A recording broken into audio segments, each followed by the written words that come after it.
முதல்ல யாழ்ப்பாணத்துக்கு வந்தது ரொம்ப ரொம்ப சந்தோஷமா இருக்கு. எப்போதுமே வந்து நான் எந்த ஊருக்கு போனாலும் கனடா, யூரோப், ஆஸ்திரேலியா எங்கே போனாலும் ஈழத்தமிழர்கள் எனக்கு கொடுக்குற அன்பும் ஆதரவும் அது தனி. அது இங்கேருந்து தானே முளைக்கிறது. அது யாழ்ப்பாணத்துக்கு வரும்போது அது இன்னும் அதிகமாக எனக்கு ஃபீல் ஆகுது. அந்த ஒரு அன்பு வந்ததுலேருந்து எனக்கு அன்பு மட்டும்தான் கிடச்சிட்டுருக்கு. இதுக்கு நான் எப்படி திருப்பி உங்களுக்கு நன்றி சொல்லப்போறேன்னு எனக்கே தெரியல.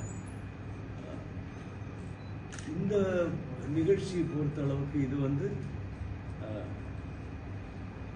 இந்த மெடிசின் ஃபேக்கல்ட்டிக்கு வந்து ஒரு பஸ் வாங்கிறதுக்கு அதுக்கு தான் நாங்கள் நிதி கரெக்டாக நாங்கள் ப்ரோக்ராம் செய்யணும் நாளைக்கு. இந்த ப்ரோக்ராம் ஆஃப்கோர்ஸ் நாங்கள் எங்களுக்கு பிடிச்ச பாடல்கள், உங்களுக்கு பிடிச்ச பாடல்கள் எல்லாம் பாடுவோம். நான் பாடின பாட்டு, மற்றவங்க பாடின பாட்டு.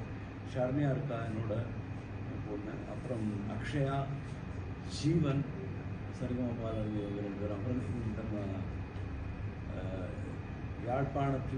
யாழ்ப்பாணத்தை சேர்ந்த கில்மிஷாவும் பாடுறாங்க.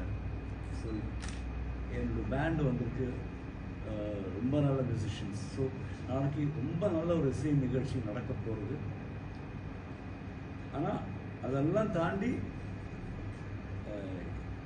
இந்த நோக்கம் வந்து இந்த பஸ் வாங்குறது.